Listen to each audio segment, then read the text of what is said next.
Okay, friends. So it's very nice to see you again. Really, since a long time, I have the feeling. So it's I don't know, in another life. So okay. So we start with the refuge and development of the bodhicitta as usual, just to be in the right mood. Also, we can say, or the set of mind. It's like a disposition of the mind to think that, okay, from now on, so I will just develop the intention of reaching enlightenment for the welfare of all sentient beings. But it means to get rid from ignorance, suffering, and developing enlightenment for myself, but for others too, in fact. Sangye chodam tsoge chonam la changchung parado dani chapsuchi dage jin tsoge pe sumam ke drola bench sangye rum paraisho simjen tam che deva dang deve ju dang den parajuji dungal dang dungal ke ju dang de waranjuji dungal me pe deva dang ba dang men dal waranjuji nyering cha dang nye dang dal we dang nyum chen bo la na parajuji balen za we la ma ren baji dage che ora pe me den jola ka den chen pe go ne je sunt ko sung tu ge nga dong zal do so.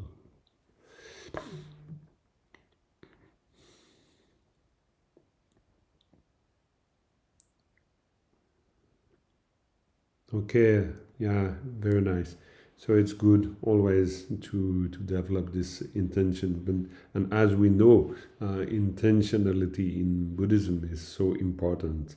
So welcome, Elena. You join us. Very nice.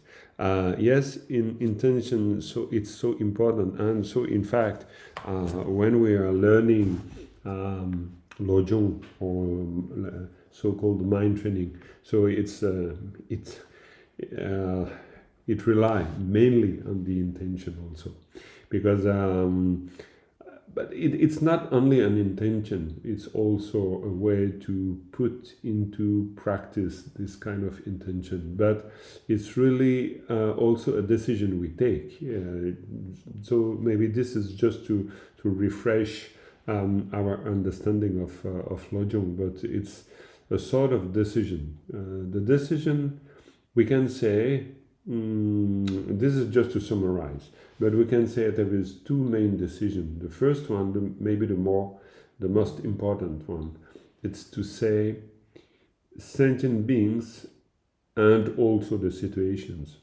But sentient beings are as important as the Buddha in a way.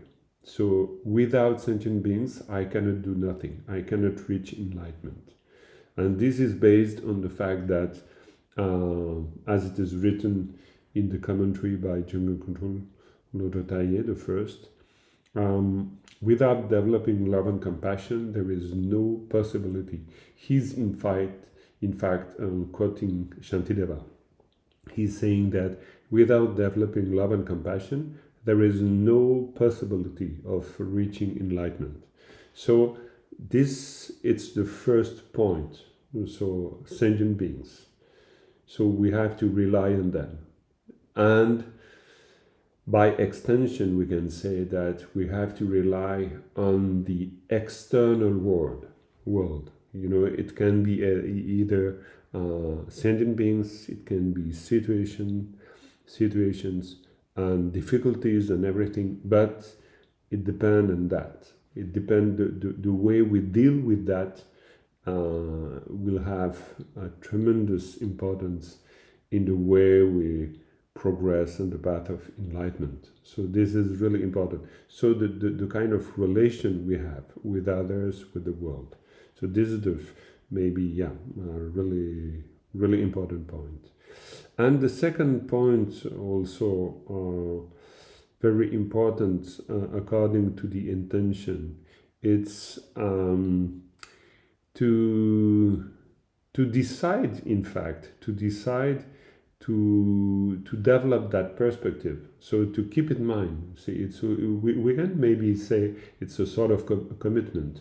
So in fact, when we see the seven roots, 7 points, these 7 points are the main points, and after there is subdivisions. So we have all in total 59 instructions for mind training. But commitment with the mind training, it's important, really important. So we decide to perceive things in that way, and we decide to develop the Dharma in that perspective. So that's all. So this is really important. And after, when we go into the details, so we find, and this is again just to remind us, we find many details. We have the 2 kind of bodhicitta, ultimate bodhicitta, relative bodhicitta. We can maybe say that the particularity of mind training teaching and commentaries, it's to insist first on the ultimate bodhicitta, then after we go deeper into the practice of the relative bodhicitta. And so to make it clear, ultimate bodhicitta means the understanding that we have of the emptiness, and let's say clarity emptiness, but mainly emptiness. So this is really important. And after, we have the training of ourselves into the field of relative bodhicitta. And so this is really something important in Lojong. And why? So yes, why? So this is the question I want to ask you. Why we emphasize first ultimate bodhicitta?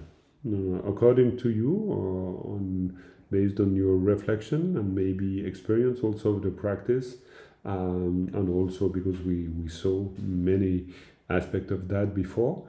So how you can express with your words the fact that first we start with ultimate bodhicitta, for what reason? So this is open to you. So you can share. So it's good. So like that we communicate, and we share our understanding. Because otherwise I'm the only one speaking. It's not good. So you can try. No, and I, don't be shy. You can really, you just open your mic, and you can share with us, with all of you, all of us. Yes, why we start with the ultimate bodhicitta.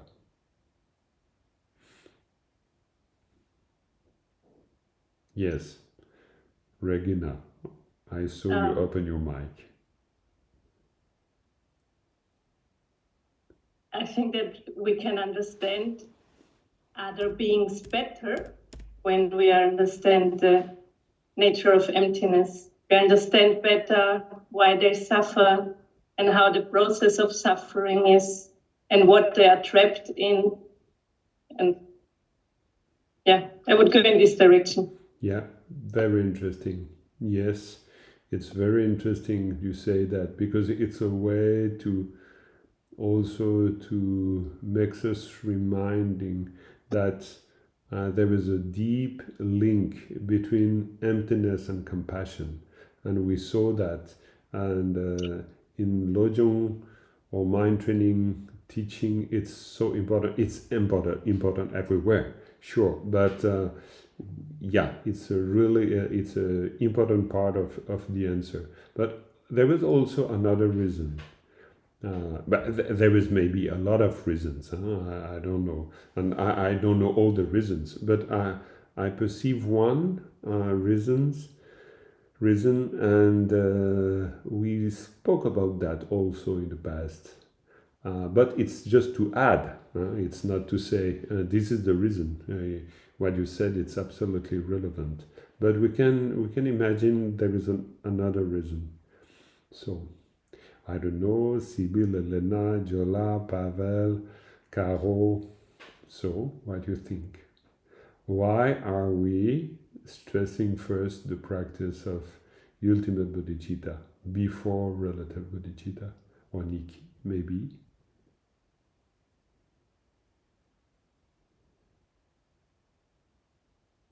To develop first the highest view. Highest view, yes, but for what? But for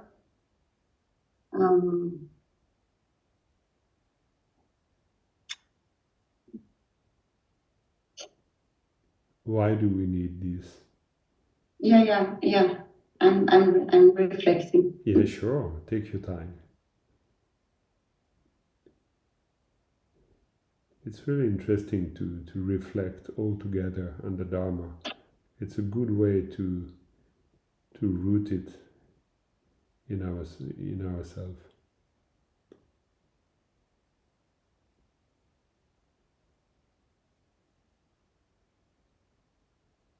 Maybe I will help you.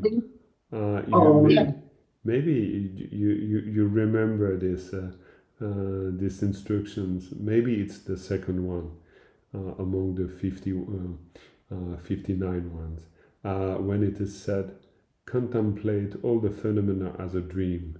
So why do we say this? Maybe it's also for us to remember it. Yeah. By repetition, we will maybe by repeating, we are getting closer to there also. Like just for us to remember it better. Yeah. Yes, to remember, because we are so involved in the relative activities that maybe it's good to just remind ourselves. Okay, it's ultimate. Interesting. Yeah, very interesting, Jola. Yes, yeah, it's interesting. Yeah, to remind us. I didn't thought about that. Yeah, but it's also a very good reason. Yeah, just to make it clear that we don't have to forget that things are like this. Yeah, you're right. Yeah, absolutely. And maybe from there we can continue and we can understand why it is so important to have this kind of understanding when we get involved in the practice, the real practice, let's say real practice. I don't know if it's more real than the other one. But I mean, when we are really involved in the training or practicing mind training, we need that kind of instruction. We need to remember exactly as you said, not to be trapped. But for what reason?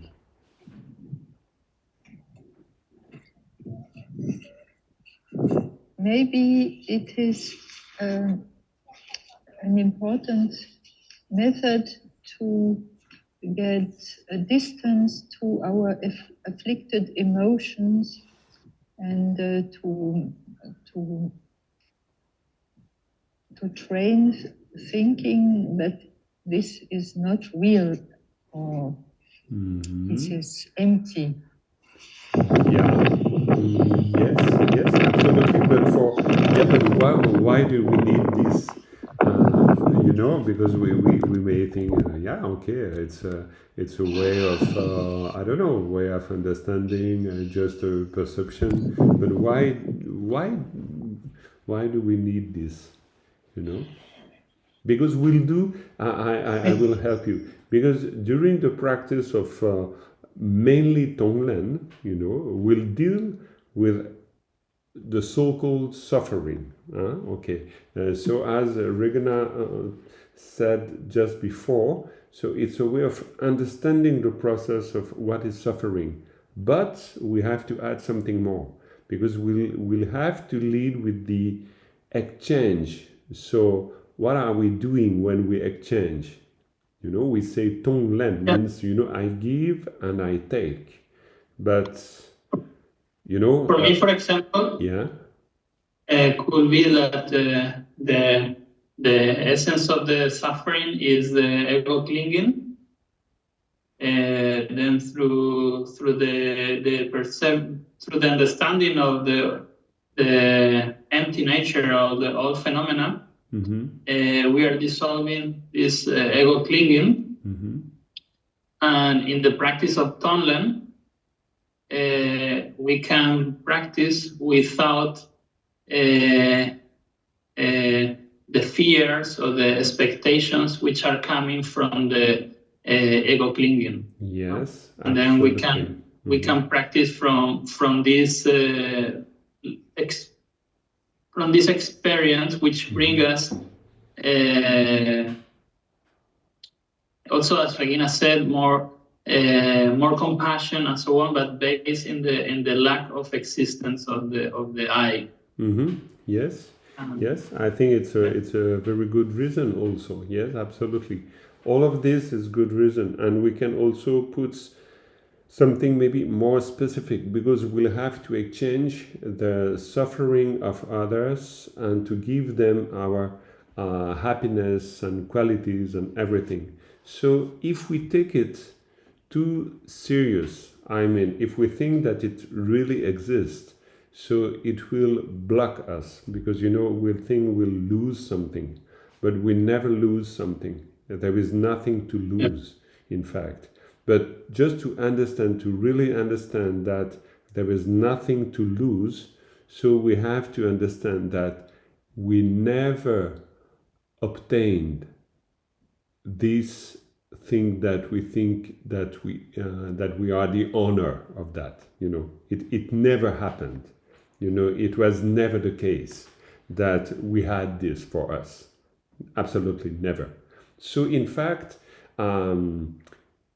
maybe you remember when we took this the really crucial point of exchanging with other. So Tonglen and Shantideva said, first we have to understand that we are equal with other.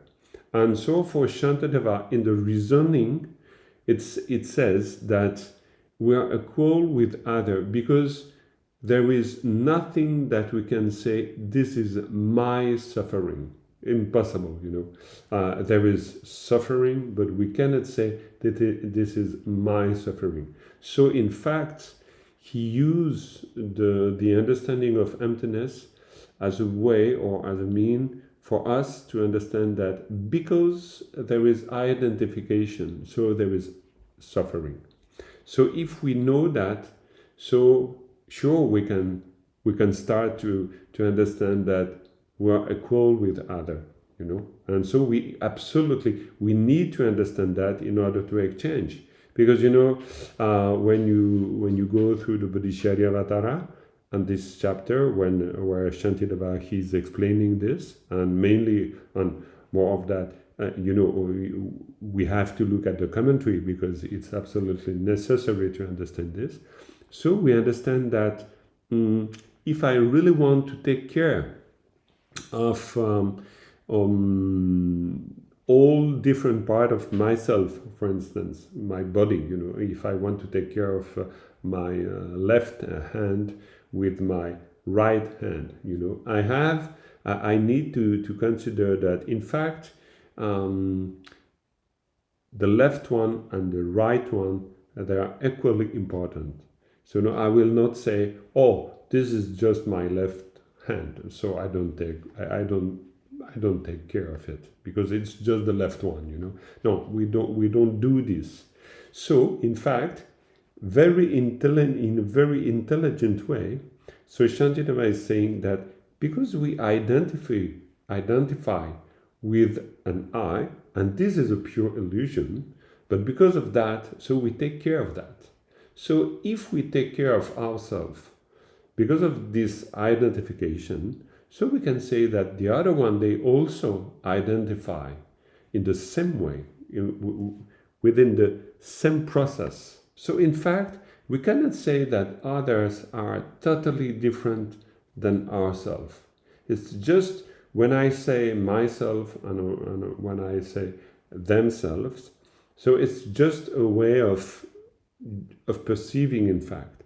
But there is nothing in I, when I say myself, that is specific to myself. For instance, if you say I, you will say I, and I will say I. So there is no difference. We use the same word. It's exactly the same thing. So the power in this word, it's the power I give it to it. So it means identification will give my identification to myself, will give a lot of power to myself. But in fact, it's exactly the same case for Pavel, Regina, Caro, Sibylle, Nella, Jola, and everyone, and Nikki and myself. So we do the same thing, exactly the same one. So that's why we are equal. So this is where Shantideva wants to lead us. He wants that we understand that in fact on that level we are exactly the same, because we identify in the same way, whoever we are. There is no difference in that, absolutely not. So in fact, it's really intelligent, because this is a pure illusion, but we need that kind of illusion in mind training. We need that kind of illusion, and we need to understand that this is an illusion. So we have to contemplate phenomena as the dream. We have to remember that. So if we remember that, so we remember that whatever we'll do in that kind of understanding. So I will say I exchange, but in fact, I'm not really exchanging something, absolutely not. It's just a way of perceiving, a way of understanding. And I need to have this kind of, to remember this, to remember that I'm playing with the identification, If I suffer, so I understand that the other one, for the same reason, they suffer. So when I start to reflect in that way, so I'm not very far from the other one, because the other one, the way the other one is functioning, it's absolutely similar to my functioning. It's not something so different. It's very near. And after, yes, sure, I identify to other things than the other one. We all take something to play with it. But the way we grasp, the way we use what we use for our own identification, so the way we proceed, it's the same one. So when we know that, so there is less importance to my identification. I just understand that it's like this. So I'm functioning in that way. So when I suffer, it's just because there is someone inside, inwardly, let's say, in myself, there is an I suffering because I don't know, because maybe he didn't get what he wants to get, or whatever. It can be many reasons, but the problem, it's not the reason, because you understand the root of the problem. So I need to understand the root of the problem. And the root of the problem, it's the misunderstanding of the ego, the nature of ego. So I need to understand that, but not, and this is the particularity of mind training, not to say it's a pure illusion, so I don't use it, like rejecting. I'm not rejecting that, I'm using this, because it's the basis for all my suffering, identification. But also, it's the basis of my compassion. As we said, all together, in fact, we gave all the good reason we have to understand this. And from that, okay, I can start to exchange. Because after, if you go through the instructions, the 59th, you will see that after, on the second point, we start, for instance, in the commentary of Shammai Rinpoche, we say, practice alternately the two, giving and taking. So this is the second point. So the first point, it's only ultimate bodhicitta. If you are, we have analyzing the unborn nature of mind, purify the strongest negativity, emotion first, and everything, and beginning with ultimate bodhicitta. This is the subtitle of the second point in Shammai Rinpoche commentary. Because we need to be clear. We need to have clear idea of that.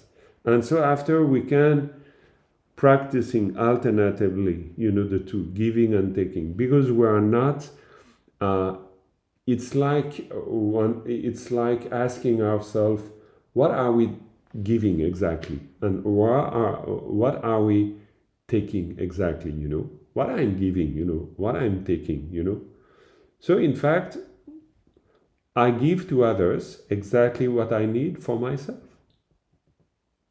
I cannot give to others something that I don't understand I need for myself.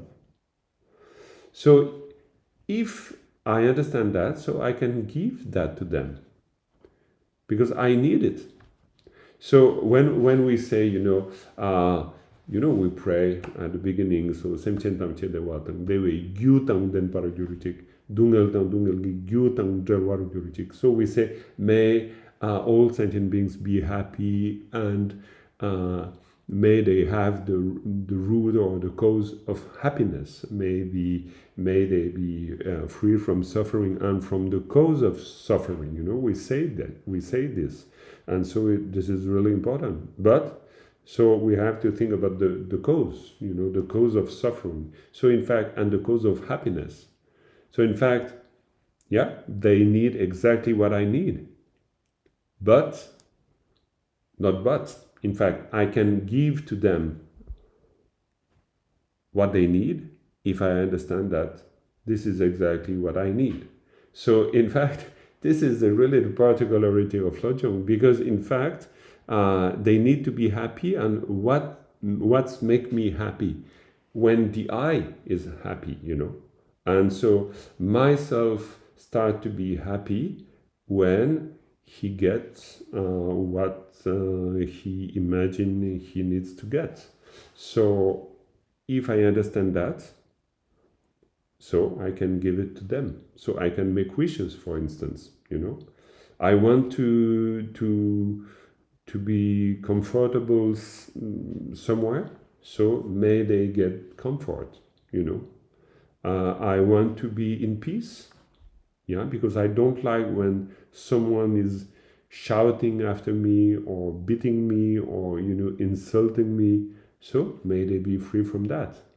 But so this I can start to understand, because I can start to say even, I will not judge, because I understand the root of the problem in a way.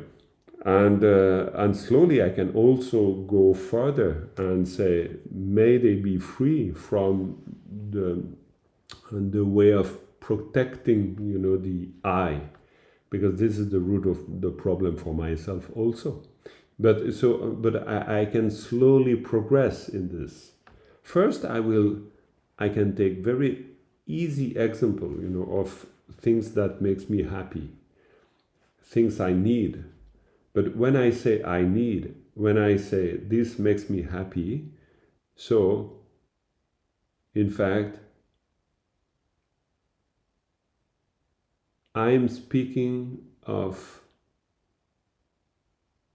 who is that guy, who is that guy who says, I need that, I'm happy with this. So this is the ego clinging in a way, there is something in myself that needs something, that imagine, for instance, I want to be loved. But Jean-Marc, one thing, one of the, according to the practice of Tonglen, and according also according the ultimate bodhicitta, the ultimate bodhicitta can be in an intellectual way applied into the practice, or can be also applied in the experience way, when you experience somehow the empty nature of phenomena. Then I don't know. It's my case. I'm just asking about my practice of Tonglen. For me, I don't know if I'm doing right or wrong, but for me, this emotional aspect of I don't cling so much into the emotional aspect of what I wish to them or what I want to take from them in this way. For me, is mixed with the empty nature of all these things which are coming and going. No, it's like really I don't. This is why my question is, in the practice of Tonglen, how much the identification with emotion should be part of it, no? Even because we start with the absolute with the absolute bodhicitta, but still is like okay, I feel this happiness. I want for you this happiness. For me, in this case, the ultimate bodhicitta is like this is more relative bodhicitta in the sense that still is what I feel. I don't see there the ultimate bodhicitta. Where I see the ultimate bodhicitta is what I'm feeling is not is yes is like empty nature. What you feel is also empty nature, and I take this even knowing that is not real in a way, even in as beginner. No, like as beginner, at least in the moment of the practice, and then it's more like this. I don't know if I explain myself properly, but it was but it's interesting for my practice. You can tell me something about that. Sure, because it's very interesting. It's when we say, for instance, because I was just taking a very simple example for the beginning, for the start. So when I say, for instance, I need to be protected, and so I give to them protection, for instance, and just to say this, okay, I understand you when you say, but this is more related to the relative bodhicitta. Yes, you're right on a point, but on the other one, I'm not sure we can say it's totally related to relative bodhicitta, and I will tell you why. Because in fact, when I know that the illusion of myself needs to be protected, so I know that the illusion of all themselves need to be protected. So I need that, in fact, we share this illusion. And so this is not relative. This is the start of my own understanding of what is ultimate. What is ultimate? It's the fact that there is no myself. There is no themselves. But okay, then according what you say. No. But just to finish this with this. But even if I know that it doesn't exist, I'm using that illusion to go into the process, because going into that process makes me free from the grasping to this illusion. Because if I just understand that myself is an illusion, okay, so it's not enough. I have to understand it first. This is the training in the ultimate bodhicitta. And after a way of realizing, maybe it's too much to say realizing, but a way of really experimenting the grasping, the reality of that grasping to this illusion, it's to say, oh, okay, so why not to give to them what is important for you? So it's a way to just like feel the attachment to this illusion, because for instance, my happiness, I will think that my happiness is so important. So, but okay, it's so important, yes, but you can maybe give it mentally, because it's a mental exercise. It's not that after giving my happiness to others, I will be sad and I will be happy. It's not like this. But inwardly, in my psychological being, let's say. So it's a way of saying, okay, so I give it to you. So this happiness so important for me, I know that in fact it's also very important for you. And so at that moment I realize the equality with others, and I realize that in fact this notion of happiness remain or is seated on this illusion that I have in common with others. So it's not too relative, in fact. You know, if my happiness were something really concrete, so in that case it will be only relative bodhicitta. I give you really something, but I'm not giving you really something, you know. I'm giving you what the illusion of myself makes me willing to have something. You know, because my need of happiness is related to the existence of this myself. If I don't have a myself, I have nothing to protect. I have nothing to take care. And so this is pure illusion, because there is no one to really protect and no one to really take care in the ultimate point of view. But under relative reality, I'm just functioning like this. But sorry, in this point, it's like you said that if you think that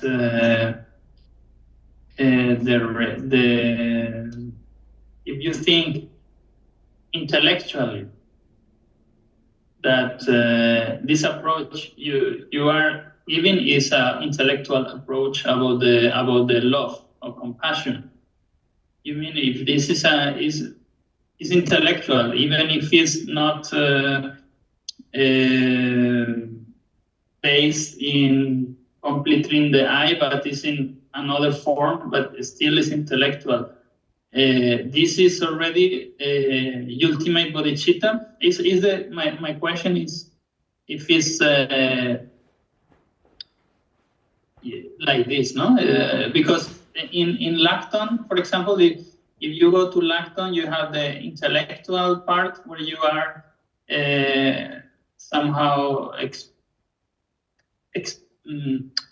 seeing how the ego is created, and then after you know that, you go to the Lacton, which is not intellectual, we could say, no? Yes. But these two phases are really is already are separated, we could say, in a way. Yeah, sure. Like that. Yeah. And what happened with this ultimate bodhicitta? No, but you know, it's interesting to go back to the text, because in the text we say practice alternately the two, giving and taking. So this is the training of the mind.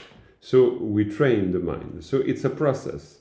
And so this process, it's a process where we use the illusion of there is something to give, there is something to take. So this is a pure illusion. So we use that illusion to train something in a, let's say, relative level. But in fact, by doing this, we slowly start to understand something really ultimate. Because in fact, there is nothing to give, nothing to receive, nothing. But we have to train in that way, you know. So that's why we say, for instance, if you take the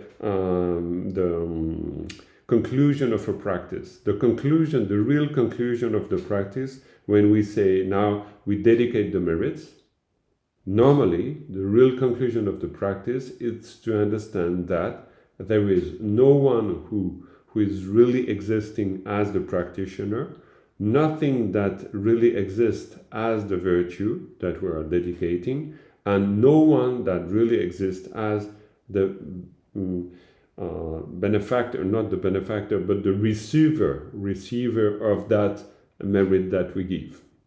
So this is called, this is named the ultimate dedication. So ultimate dedication means that we really understand that in fact it was a game, in a way. A serious game, because we have to make it serious. But we use it as a way. So it's exactly what we are doing in giving and taking. So it is based on our understanding, because I cannot give something, you know, how to say that? I cannot sincerely wish for other to be. I will take the example of protection. So if I really understand the fear that my ego can experiment based on the fact that this is a pure illusion, okay? Because the suffering of, the need of being protected for my ego is based on the fact that my ego is imagining that it exists. Otherwise, there is no need of protection. So this is the reality of my ego, my little ego, let's say. If I understand that, I start to have compassion for myself. Based on the fact that I understand this. But this understanding, it's already a sort of ultimate understanding. It's not a relative understanding. If I'm just trapped in a relative understanding, I just think my ego needs protection, but not the other one. This is the relative level. And so in that training, I'm starting to understand more, in a more large, my understanding is it's like an expanse of my understanding, so I understand that my ego needs protection because my ego imagines that it exists. So this is my ultimate understanding, let's say, okay? And when I understand this, I take it really seriously that the other one, he's experimenting exactly the same thing. Exactly.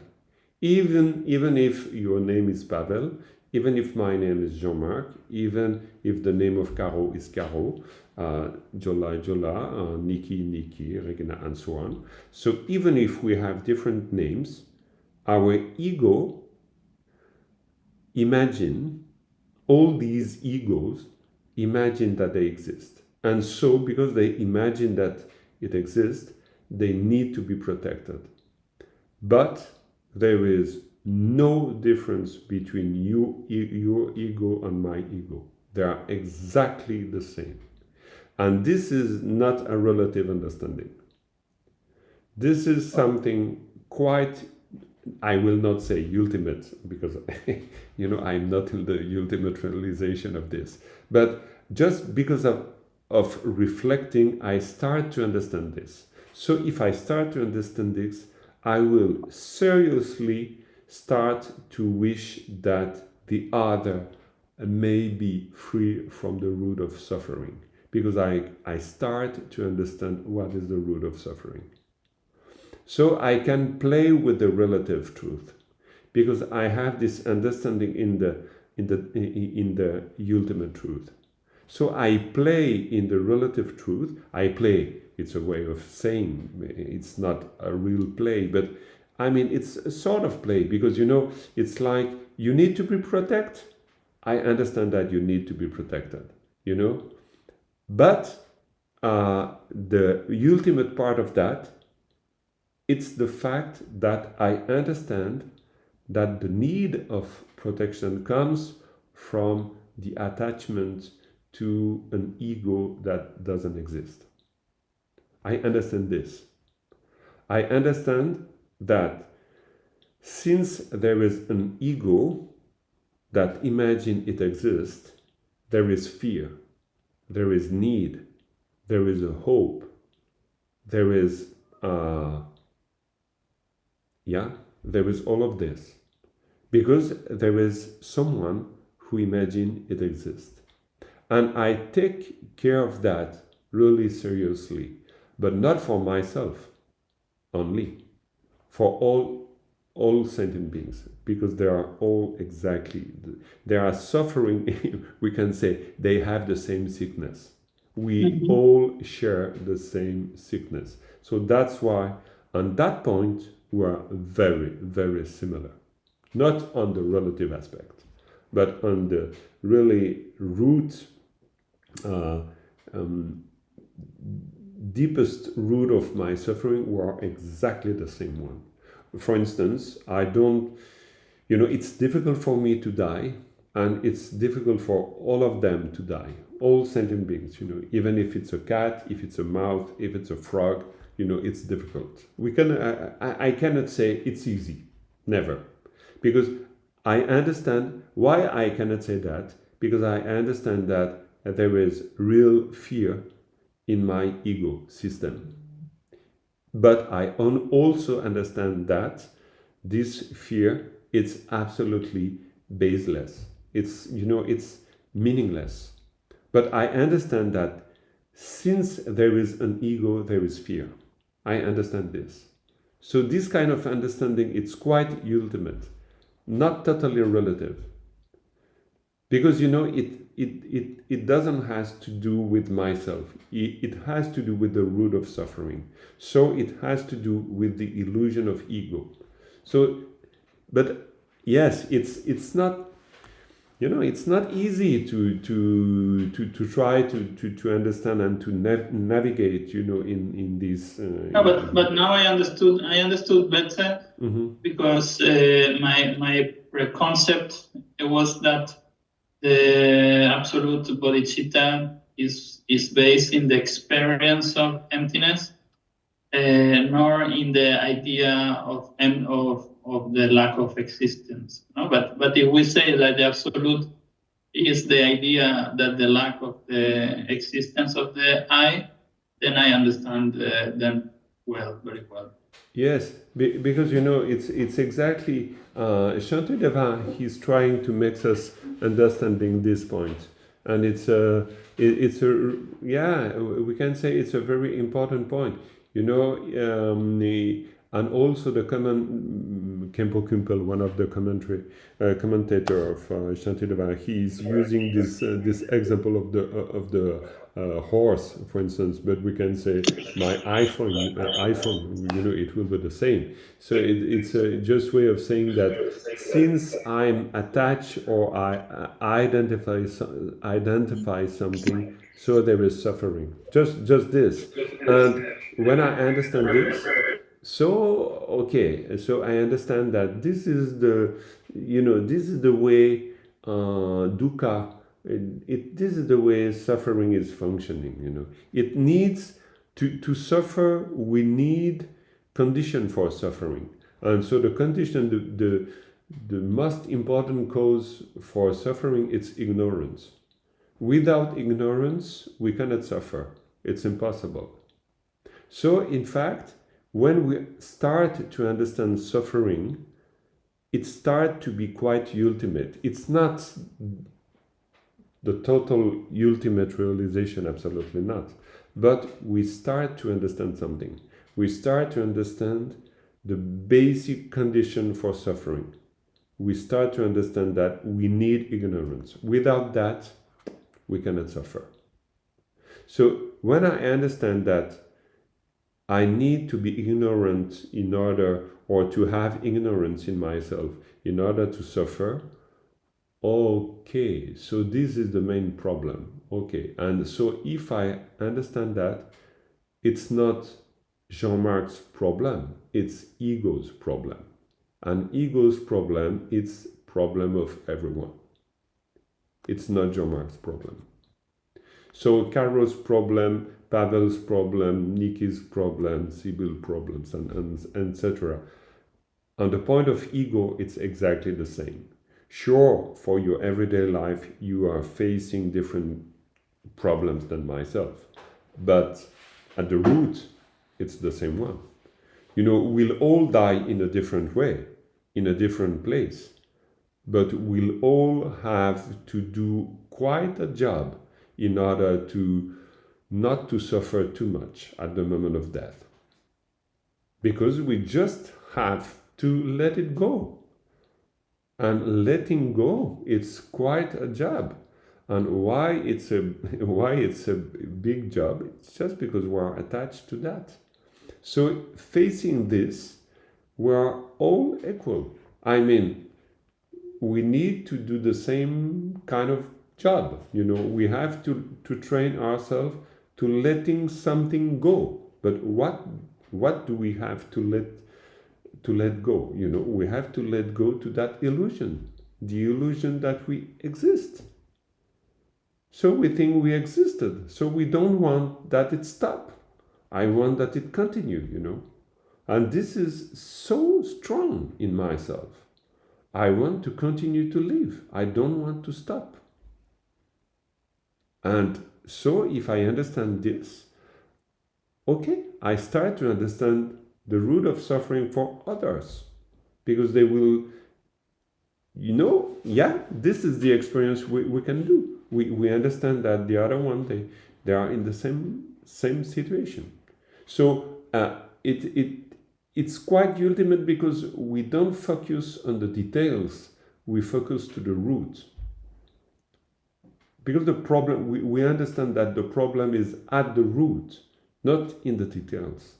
You know, in the details, maybe Caro, I don't know, she has to repair the roof and Pavel has to buy a new car. You know, so these are the details. But we are not speaking of the details here. You know, when we say taking, giving and taking, you know, it's not, I'm not giving you a new roof or a new car. It's not that. I'm giving you what you really need. And I'm taking from you your real suffering. So if I understand that, I can start to really do Tonglen. Otherwise, I will do Tonglen in a relative level. So that's why, you know, it's good, that discussion, because it makes us understand why I need this kind of ultimate, let's say ultimate. Again, I don't know if it's really ultimate or not, but we need this kind of understanding or discussion or refreshment in our mind in order to understand that when we say Tonglen, I'm not giving you just the food you need or you want, or I'm not giving you the lover you would like to meet. You know, it's not that.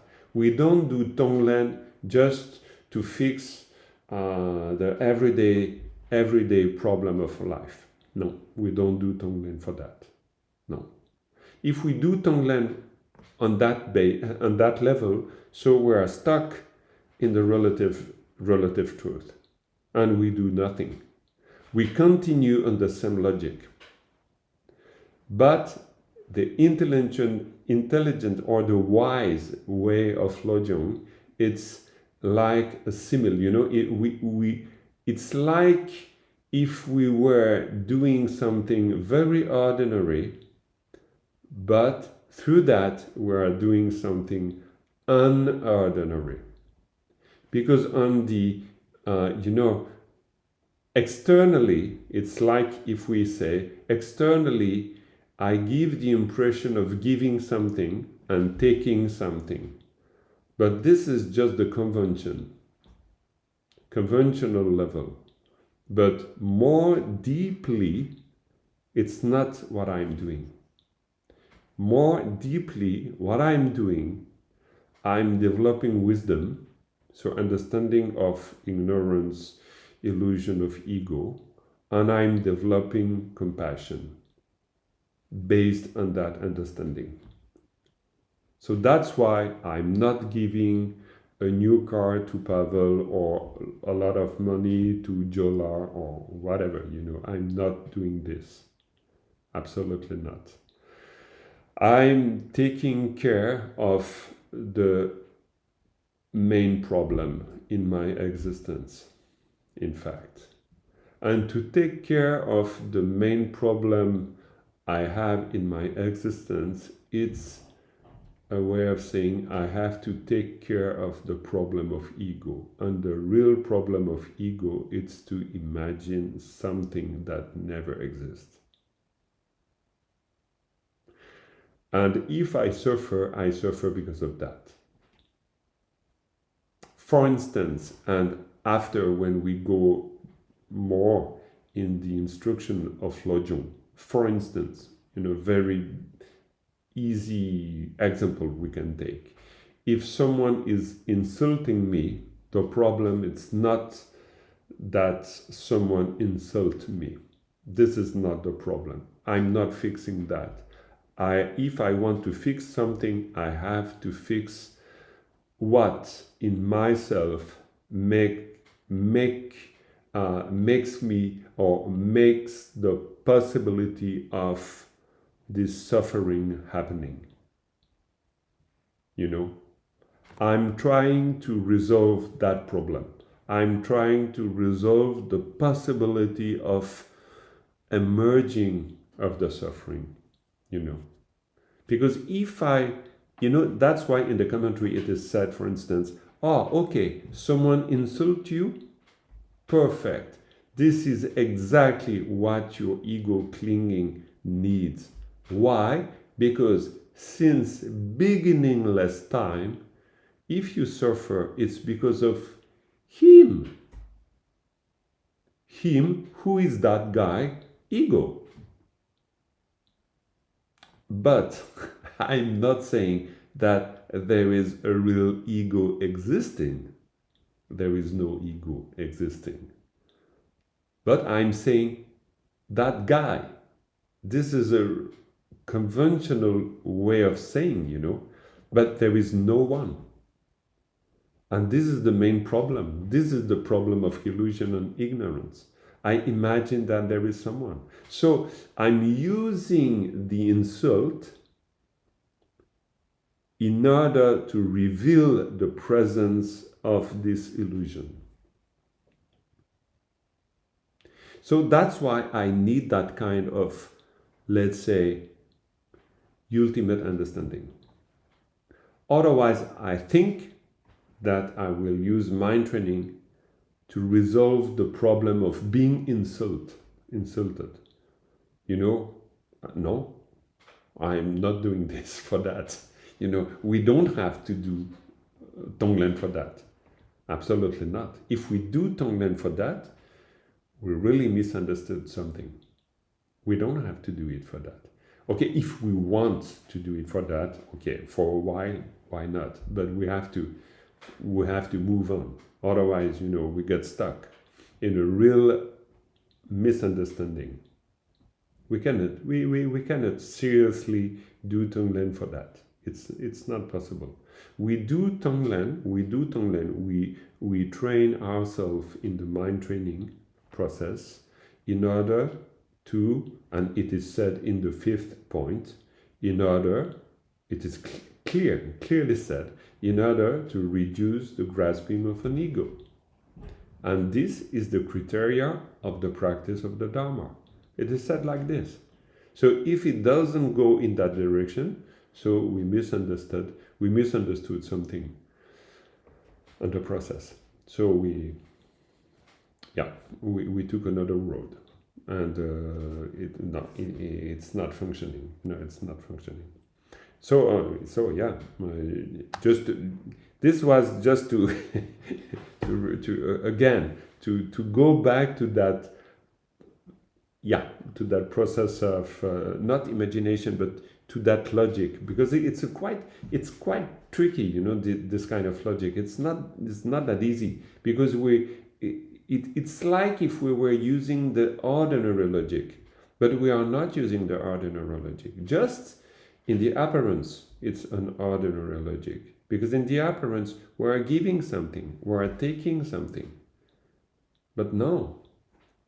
Not in fact. But even if it's theater, so even if we pretend, so we have to do it correctly, totally, heartfully. We cannot do, just, it's a game. No, it's not a game. Because when, again, if we take very easy example, like a child imagining that there is a wolf under the bed, when he said, oh, it's dangerous because, under my bed, so there is a monster, you have to take it seriously. You cannot say, no, stop making funny stories, maybe when he grew up you can say, yeah, but you can stop with your monster, there is no monster. But at one point you have to take it really seriously. Oh yes, there is a monster and you are full of fear. So for us ourselves, we are at that level. We imagine that there is a monster. We imagine that there is someone who will eat ourselves. But there is no one. No one. It's a pure illusion. When the Buddha says, when we look into the skandhas, into the aggregates, I find no I. Nowhere. Anatman, no self. There is no self. Absolutely not. But I'm speaking, and I think I'm Jean-Marc, and I think, okay, I'm in that process. And in the Lojong process, in the mind training process, I use that illusion. So I use the illusion that there is a Jean-Marc who is giving something to others, to all the sentient beings. But why I'm doing this? I'm doing this in order to understand what is hidden behind this, what is at stake, in that case, so for what, for what I'm doing, why I'm doing this, but there is a reason behind this. Yeah.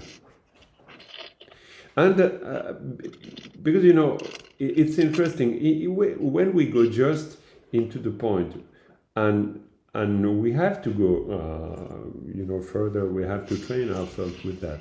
We have the third point: convert adversities into the path of awakening. Imagine if we read that point, like this, in a very ordinary understanding. So, okay, so we think that, oh, perfect. So I will use Tonglen in order to convert adversities into the path of awakening. But yes, I will do. But in which way, So this is the how we can say, this is like a transformation of the ordinary logic. The ordinary logic, it's to say the world and the life is problematic, and so I have to fix it. So this is the ordinary logic. And why not? Because in fact we need to fix something. Perfect with that. So Lojong says, okay, so you are like this, you are functioning in a very ordinary logic, so okay, so we'll proceed in that way. So we say, third point, convert adversities into the path of awakening. It's a way of saying, we'll fix the problem. But how do we fix the problem? We fix the problem in another logic. We fix the problem. We think that there is a problem to be fixed. Sure. But what is the problem we have to fix? We have to fix the problem at the root of adversities. And what makes the adversities possible? Ego. Identification of ego, because who is that guy or whoever, that ego who perceive adversities, who is this one, who is this one? Where is this one, So this one, I don't know where it is, but there is something, there is a process that imagine that there is someone who were insulted, for instance. So and after that I can say, I was really insulted by this person. I remember Lama Tonglen once said that, but anyway, the words are empty.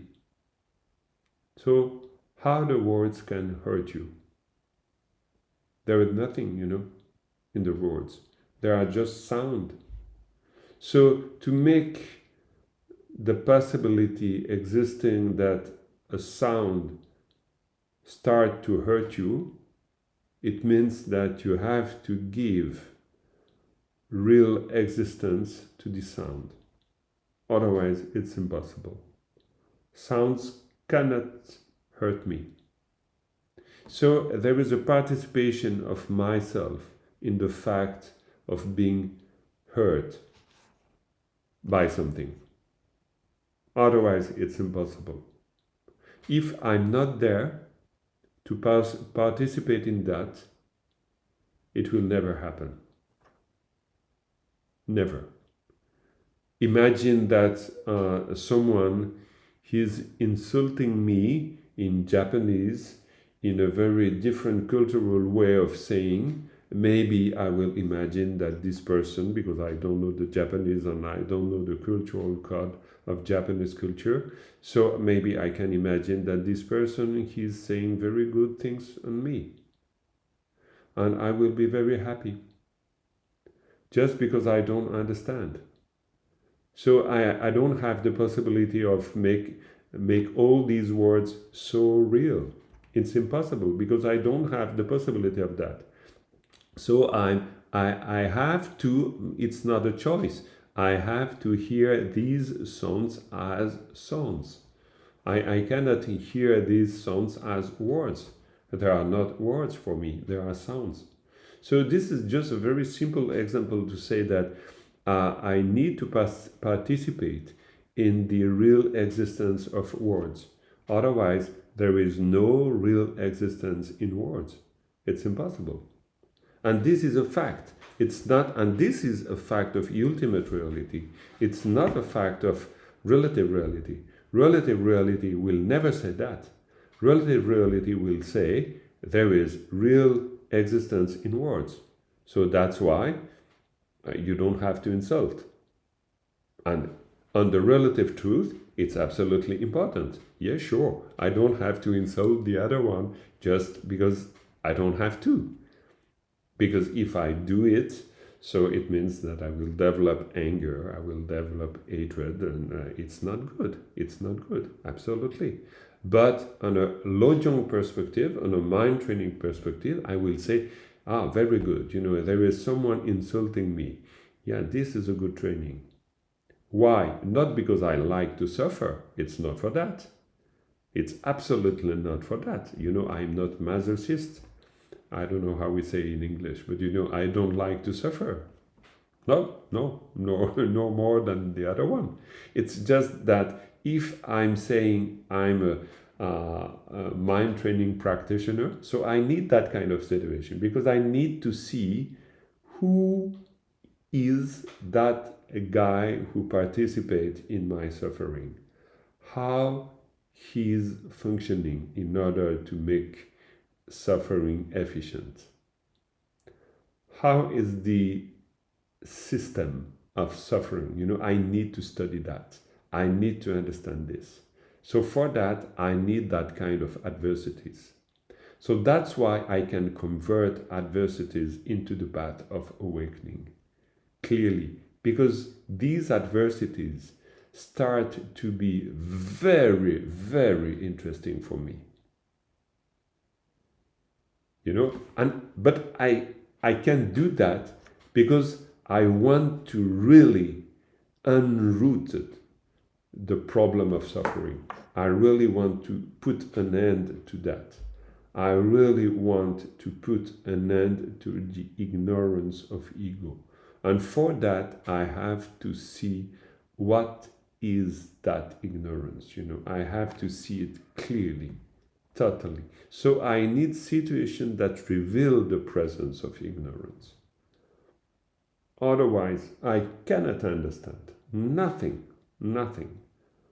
But that's why we had this discussion. That's why we see the third point arriving at the third place, not at the first place, because I have to prepare myself for that. If I don't prepare myself for that, no, there is no way, impossible. And we have to remember that at the third point, so starting to convert adversities into the path of awakening, and if we go to the commentary of Dzogchen Controller Dataye before 150 years before Shaman Rinpoche, it's exactly the same thing. Transformation of adverse circumstances into awakening path. So maybe the words are changing a little bit, but in Tibetan it's the same, absolutely same. Sure. And for Dzogchen Controller, he said you have to rely on relative bodhicitta, ultimate bodhicitta, and specific practices. So this is in the commentary, and after we go in the detail of that. But first, we need that preparation, otherwise it's impossible. Yeah, I think it's it makes I have the feeling that it was useful for myself to go back to that. I don't know for you, but for me it's like okay, I need to go back to that, because this is the crucial point of what I'm trying to do.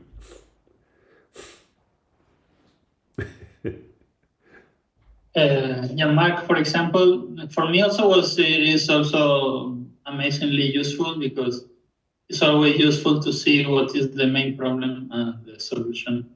Is why we are here, I think. Yes, exactly. Everyone, yes, absolutely. Yeah.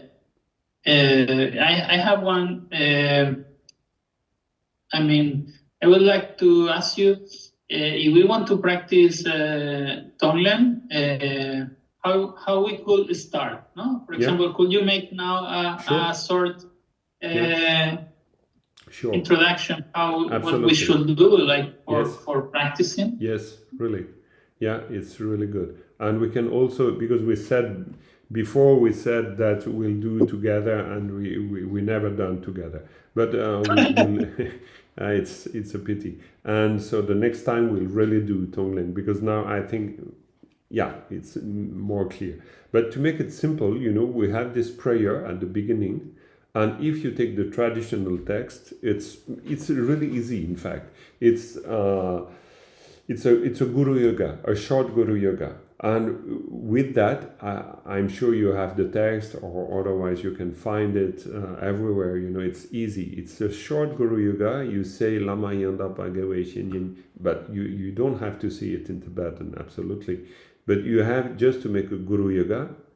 Maybe we can first take refuge, reciting also the 4 unlimited thoughts and things like this. Or even just the refuge. And after, we do the Guru Yoga. And so Guru Yoga is so important, because we do the Guru Yoga, and doing the Guru Yoga, we ask really to receive the blessing, and to receive the blessing in order to develop this immense love and compassion inside of ourselves. So we do that. Lama Yanda Pagawe Shinyin Chempo Yanda Chamda Ninja Chepara Chenjula Kevara Zetuso. We recite this, so we do that Guru Yoga, and after we imagine that the Root Lama, who is above our head, will melt in light, descend into our body, goes into our heart level, remain there. And usually, on that point, some they say, you keep the presence of the spiritual master, but it's not very clear in the text. So I heard quite, from Lama Tonglen, from Lama Zongpo, and it's not very, usually they say you just, leave it like this. So they say you leave it like this. It means, you don't have to really reflect, but we can just imagine that we receive the blessing and the presence, and we are with that presence. And after, in the commentary, and also Jean-Marc recommend we start Shine. So we do at least 21 breathing, and we count in order just to be calm and relaxed. And after, from that, I don't know if I have, in English, I don't have the practice text in English. For the next time, I will try to find it in English, the practice text, so we can do. So anyway, we do Shine for 21 breathing, we count. And after, we start Tonglen. And as it is said in the commentary of Jungle Control, mainly I received that commentary, not the one from Jean-Marc. The one from Jean-Marc, it was not orally received for myself, but just by reading. But we can read that book. It's absolutely excellent for sure. But anyway, we start in the Jungle Control Lodotai's commentary. It is said we start for ourselves. And the way he is explaining this, it's very interesting, but quite difficult for us to understand, because he said that we start thinking about the future suffering that we'll experiment, and we think that we experiment these right now. This is the way of proceeding. But I will say, in a more simple way, I don't know if I can, but for myself, I'm using this. I would say that I start with myself, just understanding what I said before, that there is someone who suffers inside. So there is an ego, who suffers. And I start with that. I start with the equality with others, I have the same problem like others. So it's like I can use, a sort of exercise, thinking that I'm in front of myself. And so, for instance, I don't know, I can, but I have to understand that I'm suffering. For instance, someone insulted me, or I'm jealous, for instance. So I have to understand that first I'm jealous. And if I understand that I'm jealous, I can imagine I'm in front of myself. And so, you are jealous. So, yes, it's really hard. So I take it seriously. So when I expel, naturally, when I breathe out, I just imagine I receive what you need. But what it means? It means that, my understanding, I give it to you. I give it to you. It means that you can be free from. I give you the fact to be free from that suffering, because I understand so much what you are experimenting, because I really know, and your suffering is really touching me. So when I breathe in, so I take your suffering, because it's too much. It's really painful, but in the right way. I'm serious. It's very hard to suffer from suffering. So I'm breathing, and now you're free. And I'm breathing out. So I give you my understanding, and compassion. And I do that with myself. It can be very strong, because you start to relate to yourself in another way, in a more compassionate way, in a more understandable way, in a more wise way, with a lot of wisdom. So it starts to be quite different, because you just because you take it seriously, and after, when it's okay, you do what But you know, we can make many sessions of practice just with that. It's enough, huh? Because you know, just for that, it means that we have to understand that we suffer first, and it's not always easy. For instance, you know, I just spoke about jealousy. You know, when you have someone jealous, you know, and you say, you are suffering because you are jealous. So usually the person will say, no, I'm not jealous. No, I'm not jealous. Absolutely not. It's just that in that situation, it's unbelievable to do these kind of things, you know. But I'm not jealous. Absolutely not. So, you know, it will take me sometimes years of real job on myself just to acknowledge the fact that, yes, I'm suffering from jealousy. I'm suffering from anger. I'm suffering from attachment, from desire, from hopes that were never fulfilled, and so on and so on and so on, you know? So I have to understand that I suffer. Secondly, I have to understand why I'm suffering. I'm suffering because I need something. I need to be loved. For instance, just that. I need to be loved. And it's harmful for me thinking that the other one receives exactly what I want to receive for myself. So I'm jealous. Just because of that. Because the other one receives exactly, but the exact part that I want for myself. So if I understand that, it's enormous. So, first point, second point, so I can start practicing Tonglen with myself. So sincerely, I will put myself in a chair in front of me and I will say, oh, Guy, you suffer from jealousy. It's very hard. So when I'm breathing in, I take all your jealousy, all your suffering, because I'm not fixing, you know, I'm taking the root of suffering, you know, I'm taking the suffering, you know, you suffer, so I take that suffering. And so what you need to be at ease. So I give you my wisdom, I give you my understanding, that you understand that there is nothing to worry about, you know, because no problem, really. You can be relaxed, you know, I can give that. So I do Tonglen with myself in that way. And after I will do Tonglen with others. So as Jungko Dota is saying, with the one I love, because it's easiest. And after, with the one I don't know. And after, with the one I don't like. Because the process is exactly the same one.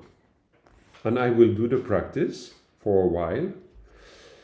And and I think I will have to see if it's not too much, because I have also to be quite cautious, you know, take care of myself in that process, because it can be quite strong. And after I finish with a dedication of that, I can also add 7 branch prayer. I can add prayer. There is special Lojong wishes we can add. This you will have in a practice text, or you just do dedication of the merits, and it's fine, and it's done. But the particularity of Lojong, it is that externally it's so easy. Really, it's, you know, there is no rituals. It's really very easy in a way, but psychological speaking, you know, it's really tough, because I really need to be honest you know, and I really need to dig into myself. I cannot do Lojong just on the surface. On the surface, I will just think that I'm using a trick to be better, you know, just to resolve and to fix some ordinary problems, you know. I have a problem with my neighbor, so I will do Lojong, you know. Why not? But it's not enough. If I really want to do Tonglen because I have a problem with my neighbor, so I really have to consider that I really need to have this neighbor. Because this neighbor he's my master, and there is no one else. So this is very, very good. And so I will never move away. I will remain with that neighbor. So that's why Lojong, it's not that easy. Because it's not an easy solution just to, you know, to be patient with your neighbor. No, it's more than that. It's a way to cherish your neighbor more than yourself and to consider your neighbor as your true spiritual master. But in order to just imagining thinking in that way, as we are now doing, you know, because it's just words. Just for that, we need to go through a process. Otherwise, even in the words, we don't understand. We don't understand why we need the neighbor. No, we don't understand. But when I understand that the neighbor is absolutely necessary for myself in order to understand the system of dukkha into myself, how it is working, based on ignorance, based on the construction of the ego, and so on and so on and so on. So I can start to think that, yes, I really need that situation. Otherwise, it's impossible. You know, it's like Karmapa in a teaching is said, without our enemies, we'll never make progress. And he's not saying this because it's nice and, you know, it's really Buddhist. No, because it's the truth. But just to even to you know, to give space to that idea, it's something, you know, marvelous, because it's the start of a new journey. You know, we really a new way of understanding life, understanding. Yeah, the third point again. The third point is very clear. Convert adversities into the path of awakening. So we can start, really. Yeah, at that moment we can start. So that's why we need Tonglen in order to do that. Because Tonglen, you know, the meditation, Tonglen, it's just also, it's many things, and more than what I can imagine, in fact. But it's also a way to go back to the point. You know, to go back to what I am exchanging. In fact, what is the point? What I am exchanging, what I am giving, what I want to take. You know. So I have to again make the process of reflecting. Okay, I give exactly what the other one need. What does it need? It needs to be free from that suffering. You know.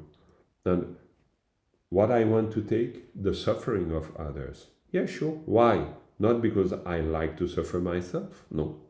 Because I know that it's unbearable, you know. I don't want it for me. So the other one, they don't want them.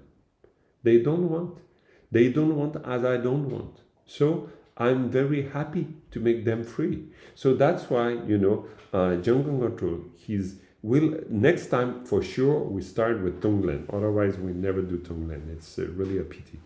And Jungkook says, and this is really important, when you give to them, you finish with joy. So nice. You really you force yourself, you train yourself to really to perceive joy. And it's easy when you use someone you love. It's so nice. I give you exactly what you need, you know. I know it will make you happy because I know it will make me happy. So I can give it to you. It's a joy. And so I take your suffering because I know it will be marvelous to see the end of suffering because I know that for myself. So it's a joy. And so we have to finish with joy. Always. This is really important. Otherwise, you know, it's like punishment. Otherwise, we think that we have to bear, you know, the burden of suffering of the world. No, we don't have, you know, we have to make an end to the system of samsara. That's why we take refuge, to put an end. Really, you know, really. And, you know, it's even amazing, you know, can I really imagine to put an end? Yes, I have slowly, I have to really take it seriously. I have to put an end.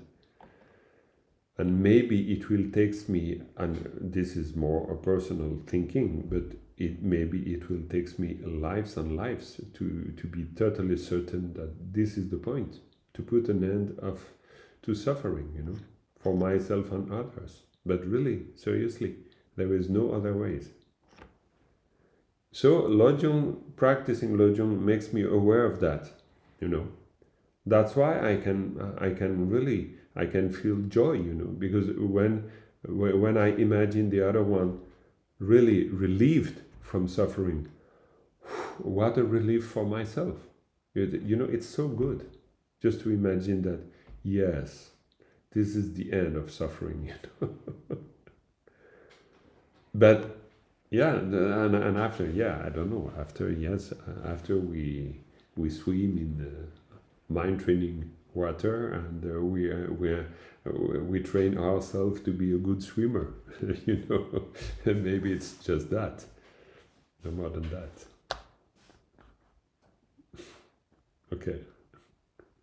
Okay, friends,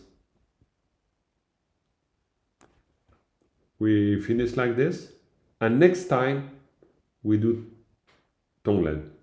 Okay, sure, we do Tonglen. Okay, so we'll finish with the dedication of merits. Okay. So nam de tam che zigpa ne tom ne nye pe nam pam jen ke ga na che ba la tu pa ye si pe cho le do wa Yes, we really give to them all the wisdom we got. Yeah. Okay. Good night. Greetings to everybody. Bye bye. Yeah, good day. Bye bye. Bye bye. Ciao. Bye bye. See you.